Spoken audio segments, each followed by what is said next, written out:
ዜማ ወጥበብ ዜማ ወጥበብ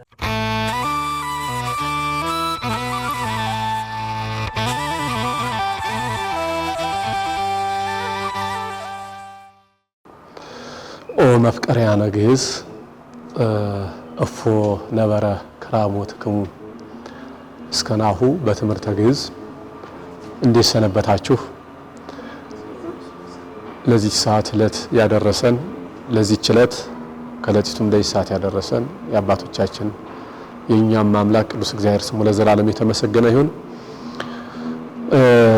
እንግዲህ ባለፈው ካቆምንበት ጀምረን እንቀጥላለን ማለት ነው።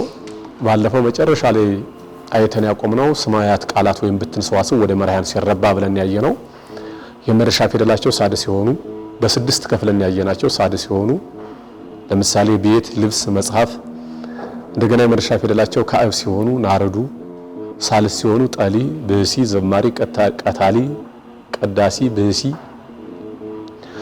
ራብ ሲሆኑ ደግሞ መና፣ ደብተራ፣ ቅድስና፣ ትንብልና። ሐምስ ሲሆኑ ቅዳሴ፣ ዝማሬ፣ ውዳሴ፣ በሳብ፣ ከበሮ፣ መሰንቆ። እነዚህን የመሳሰሉ ቃላት ወደ መራሕያን ሲረባ ምን ይመስላሉ የሚለውን አይተን ያቆም ነው። ከዚያ በፊት ግን ግስ ወደ መራሕያን ሲረባ አይተናል።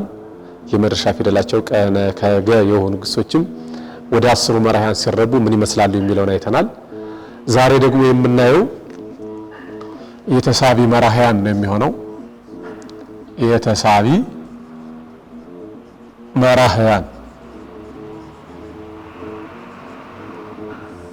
መራሕያን ነው የምናየው። ይሄ ኦብጀክቲቭ ፕሮናውንስ የሚባሉት ማለት ናቸው። የሰብጀክቲቭ የሚሆኑትን አይተናል። አነ ብለን እስከ ውቶን ድረስ አቀማመጣቸው ምን ይመስላል የሚለውን አይተናል።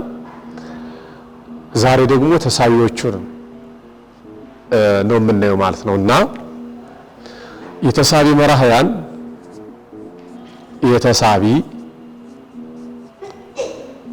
የተሳቢ መራሕያን በመድረሻቸው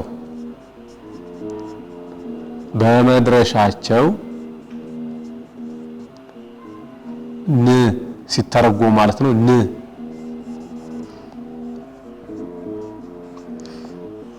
የሚል ፍቺ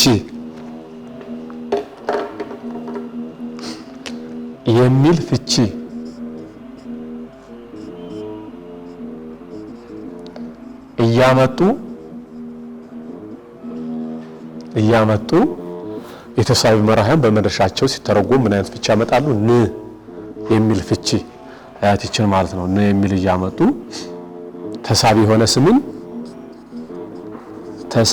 ስምን ይተካሉ።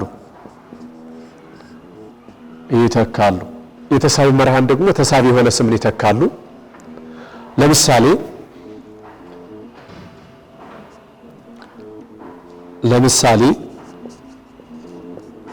ለምሳሌ ኪያሁ ምን ማለት ነው? እሱ አሁን እሱ ለማለት ወእቱ ነበር ያል። እሱ ለማለት ወእቱ ያል። እሱን ለማለት ግን ማን እንላለን ማለት ነው? ኪያሁ እንላለን ማለት ነው። ይሄም በልሳነ እንግልጣር ይሄ ሂም የሚለውን የሚወክል ማለት ነው። ይሄ ኪያሁ እሱን ማለት ነው። በመድረሻቸው ነ የሚል ፍቺ ያመጣሉ። እሱ በሚለው ላይ እሱን እና ይህችን ፍቺ እያመጡ አገልግሎታቸው ደግሞ እነዚያኞቹ ባለቤት የሆነ ስምን ይተካሉ። እነዚህ ደግሞ ምን ይተካሉ ማለት ነው? ተሳቢ የሆነ ስምን ይተካሉ። እናያቸዋለን። ወደ መራሕያን ሲዘረዘር ኪያየ ምን ማለት ነው? እኔን። ኪያነ እኛን።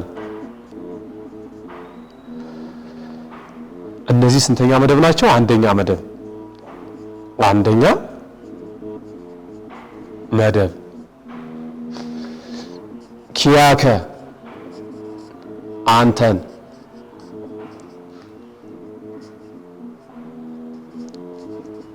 ኪያክሙ ብዙዎቹ ወንዶች እናንተን።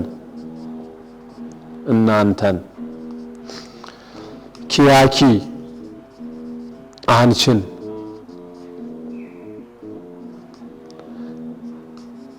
ኪያክን ምን ማለት ነው? እናንተን ለአንስታይ። እነዚህ ስንተኛ መደብ ይባላሉ? ሁለተኛ መደብ ይባላል። ሶስተኛ መደብ ኪያሁ እሱን፣ ኪያሆሙ እነሱን፣ ኪያሃ እሷን፣ ኪያሆን ምን ማለት ነው? እነሱን። እነዚህ ናቸው። እነዚህ ደግሞ እስከዚህ ድረስ ያሉት ስንተኛ መደብ ይባላሉ ማለት ነው? ሶስተኛ መደብ ይባላል። ሶስተኛ መደብ ይባላሉ ማለት ነው። እዚህ ጋር ኪያ ያለ፣ ኪያነ፣ ኪያከ፣ ኪያክሙ፣ ኪያኪ፣ ኪያክን፣ ኪያሁ፣ ኪያሆሙ፣ ኪያሃ፣ ኪያሆን እነዚህ ምን ይባላሉ? የተሳቢ መራሕያን ይባላሉ ማለት ነው። ይህም ማለት አሁን አይ እንደ አነ ሆኖ ሲያገለግል፣ አነ እንደ አይ ሲያገለግል፣ ኪያየ የሚለው ደግሞ እንደማን ያገለግላል ማለት ነው? እንደሚ ሆኖ ያገለግላል ማለት ነው። እንደሚ ሆኖ ያገለግላል እና እነዚህ በእንግሊዘኛው ኦብጀክቲቭ የምንላቸው ናቸው። ተሳቢ አገልግሎታቸው ምንም ሆነ ተሳቢ የሆነ ስምን መተካት ነው። ሲነበቡ ምን አይነት ድምጽ አላቸው የሚለውን በደንብ አድርጋችሁ ትከታተሉኛላችሁ ማለት ነው። አሁን ስንት ቦታ ላይ ኃይል ባለው ድምጽ ተነበበ። ይሄም ማለት በልዑል ድምጽ፣ ልዑል ድምጽ ማለት ኢሳይያስ እለ ብለን የምናነበው፣ ትሁት ድምጽ ማለት ደግሞ ማርያም፣ ኢሳይያስ ልዑል ድምጽ፣ ማርያም ስንልስ ትሁት ድምጽ እና እነዚህ ሲነበቡ ምን ይመስላሉ? አሁን ህጉን ብቻ ማወቅ ሳይሆን ይሄ ህገ ንባባቸውን ማወቅም አስፈላጊ ነው። በግዕዝ ቋንቋ ውስጥ አንዱ ንባብን ማወቅ ስለሆነ ማለት ነው። ኪያየ፣ ኪያነ፣ ኪያከ፣ ኪያክሙ፣ ኪያኪ፣ ኪያክን፣ ኪያሁ፣ ኪያሆሙ፣ ኪያሃ፣ ኪያሆን። አሁን እዚህ ጋር ውእቶን፣ ኪያሆን፣ ኪያሃ፣ ኪያሁ እና ኪያክን እነዚህ በምን አይነት ድምጽ ነው የተነበቡት? በትሁት ድምጽ ቀስ ባለ ረጋ ባለ። ኪያየ አንድ ስሙ እንዴት ነው እንደሚነበብ አሁን እንደዚህ ያከበብኳቸው። ኪያየ፣ ኪያነ፣ ኪያከ፣ ኪያክሙ፣ ኪያኪ፣ ኪያክን፣ ኪያሁ፣ ኪያሆሙ፣ ኪያሃ፣ ኪያሆን እነዚህ ድምጻቸው ይሄንን ይመስላል። አነባበባቸው ከአራቱ በቀር ስድስቱ በምን አይነት ድምጽ ነው የሚነበቡት ማለት ነው? በልዑል ድምጽ ይነበባሉ ማለት ነው። እና እነዚህ የተሳቢ መራሕያን ይባላሉ።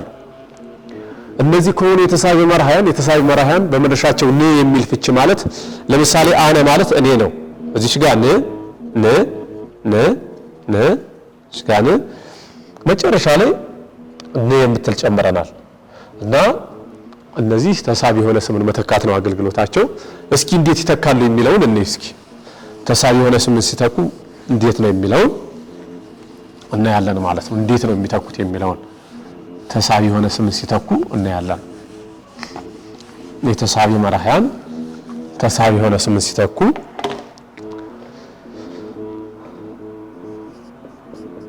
የተሳቢ መራሕያን ተሳቢ የሆነ ስምን ምን ሲያደርጉ ሲተኩ። እስኪ ምሳሌ ንገሩኝ። የተሳቢ መራሕያን ወይም ተሳቢ የሆነ ስም በግዕዝ ሰርታችሁ በየላችሁበትም ቢሆን እስኪ እኔ እንዳለው አድርጋችሁ እስኪ ንገሩኝ። እሺ እኔ ልንገራችሁ። አንድ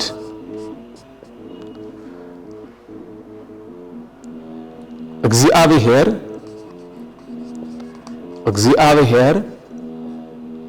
ጸውአ ሙሴሃ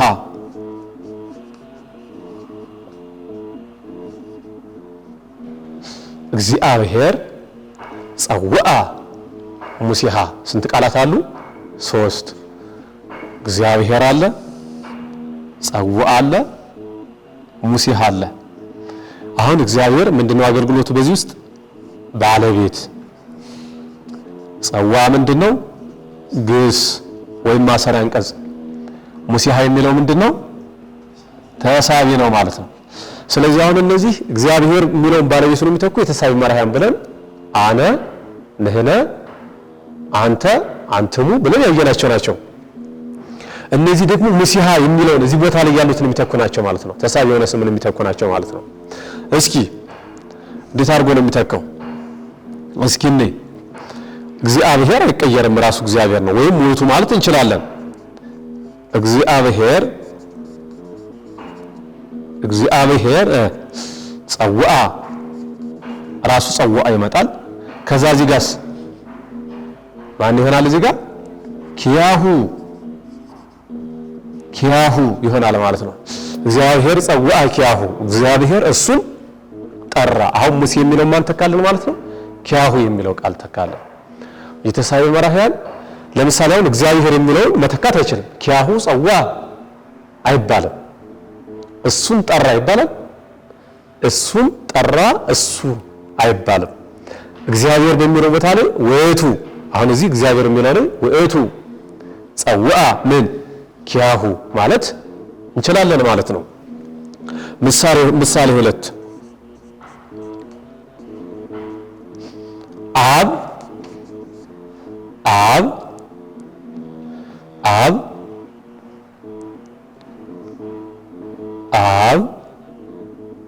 መሐረ ወልዶ ምን ማለት ነው? አብ አለ አባት ልጁን ምን አለ? አስተማረ። አብ ባለቤት ነው።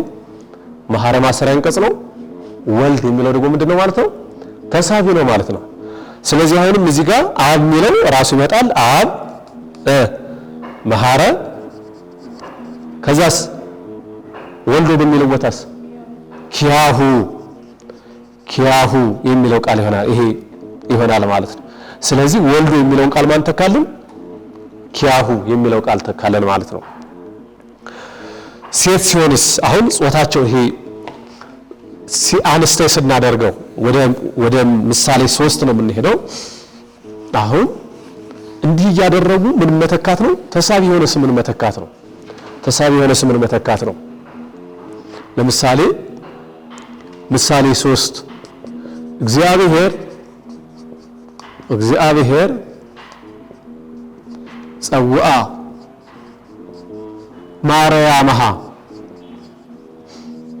ማርያምሃ እዚህ ጋር ምን ጨመርኩ? ሙሴሃ ስልማን ጨመርኩ? የተጸውዖ ስም ተሳቢ ለመሆን ምን አይነት ፊደል ይጨመርበታል? የሚል ይጨመርበታል። ግብር ተገብሮ ላይ ስንደርስ በደንብ እናየዋለን። እግዚአብሔር ጸውአ ማርያምሃ እግዚአብሔር ባለቤት፣ ይሄ በዚህ ሐረግ ባለቤት ነው፣ ማሰሪያ አንቀጽ ወይም ግስ ነው። ማርያምሃ የሚለው ደግሞ ምንድነው ማለት ነው? ተሳቢ ነው ማለት ነው።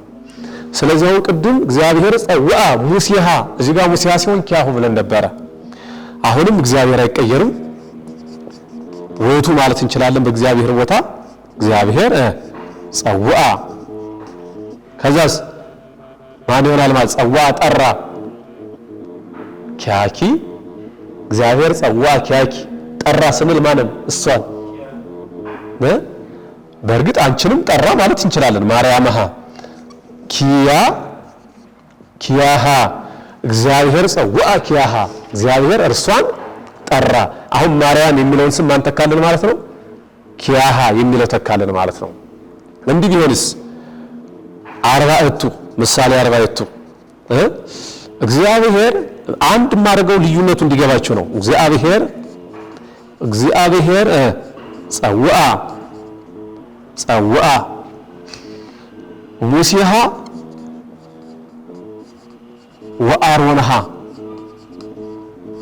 ወአሮንሃ ቢሆንስ ምን ማለት ነው? እግዚአብሔር ጸውአ ሙሴሃ ወአሮንሃ እግዚአብሔር አለ፣ ጸውአ አለ፣ ሙሴሃ ወአሮንሃ አለ ማለት ነው። ባለቤት ግስ ወይም ማሰሪያ አንቀጽ ከዛስ ተሳቢ። አሁን እዚህ ጋር ራሱ እግዚአብሔር ይሆናል። እስኪ ትነግሩኛላችሁ። አስቡ እስከዚያ ድረስ እግዚአብሔር ጸውአ ከዛስ ምን ልበል እዚህ ጋር ወቶሙ ኪያሆሙ ይሆናል። ለምን ኪያሆም ቢሆንስ? ኪያሆም ብንልና ኪያሆም ምንድነው ልዩነቱ? ምክንያቱም ሙሴና አሮን ወንዶች ናቸው አይደል? ሙሴና አሮን ሁለቱም ወንዶች ናቸው። ወንዶች ከሆኑ ምንድነው የምንለው ማለት ነው? ኪያሆም እንላለን ማለት ነው። ኪያሆም አሁን ሙሴና አሮን እግዚአብሔር እነሱን ጠራ ኪያሆም ብለን። ምሳሌ አምስቱ ክርስቶስ ሐረየ ቅዱሳተ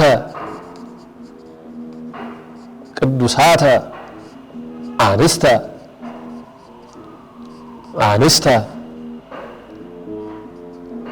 አሁን እዚህ ጋር ክርስቶስ አለ፣ ሐረየ አለ፣ እዚህ ጋር ቅዱሳት አንስተ አለ። ቅዱሳት አንስተ ሐረየ ማለት ምን ማለት ነው? መረጠ ማለት ነው። ሐረየ ማለት ምን ማለት ነው? መረጠ ማለት ነው። ሐረየ መረጠ ነው። ቅዱሳት ክርስቶስ መረጠ። እነማንን መረጠ? ቅዱሳት አንስትን ሴቶችን ማለት ነው። የከበሩ ወይም ምስጉን የሆኑ ሴቶችን መረጠ ስንል ክርስቶስ ባለቤት ነው። ሐረየ ማሰሪያ አንቀጽ ነው። ቅዱሳት አንስት የሚለው ደግሞ ምንድነው ማለት ነው? ተሳቢ ነው ማለት ነው። ስለዚህ አሁን እዚህ ጋር ወይቱ ማለት እንችላለን ወይም ራሱ ክርስቶስ ይሄን ስላየነ ነው። ሐረየ ይመጣል ለራሱ ሐረየ። ከዛስ ኪያሆን ለምን ሴቶች አንስት ሴቶች ስለሆኑ ማለት ነው። ወንዶች ሲሆን ኪያሆም ይሆናል። አንዷ ሴት ስትሆን ኪያሃ ይሆናል። ወንዱ ሲሆን ኪያሁ። እንደዚህ የሆኑ ተሳቢ የሆነ ስምን ምን ማድረግ ነው ማለት ነው? መተካት ነው አገልግሎታቸው ማለት ነው። የተሳቢ መራህያን አንድ ምሳሌ ልንገራችሁና ወደ ቀጣዩ እንሄዳለን ማለት ነው። አንድ ምሳሌ ልንገራችሁ። ምሳሌ 6 እንዲህ ቢሆንስ? ስድስተኛ ምሳሌ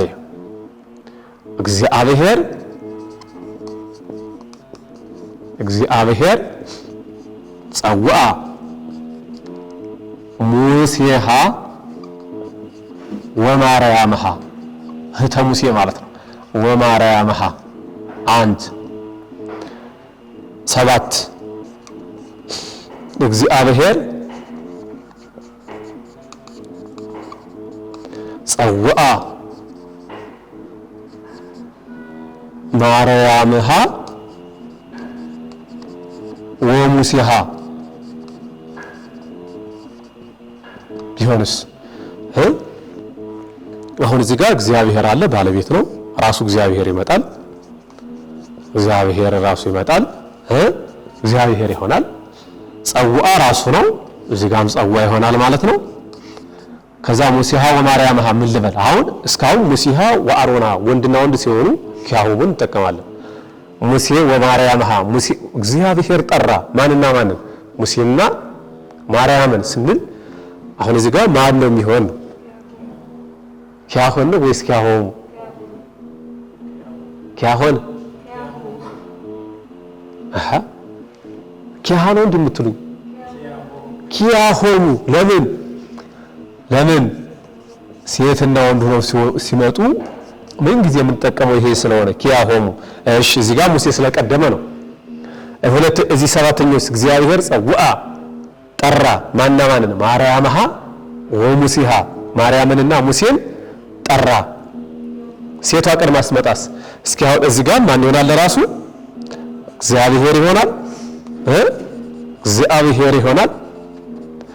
እዚህ ጋር ራሱ ጸውአ ነው። ማርያም ሀወ ሙሲሃ የሚለው ጋስ አሁን ኪያ ሆነ አይደል?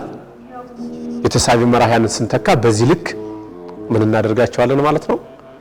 ይተካሉ ማለት ነው። እና እንዲህ ሆነው ስለሚያገለግሉ የተሳቢ መራህያን ተሳቢ ተብለዋል። ተሳቢ የሆነ ስምን ምን የሚያደርጉ የሚተኩ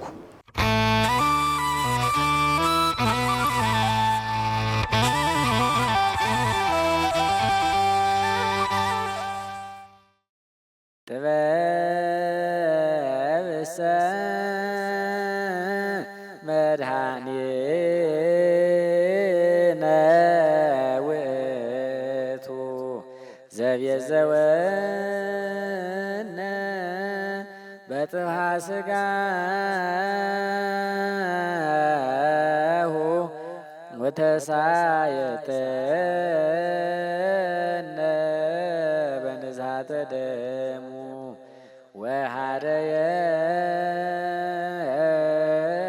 ወሃደየነ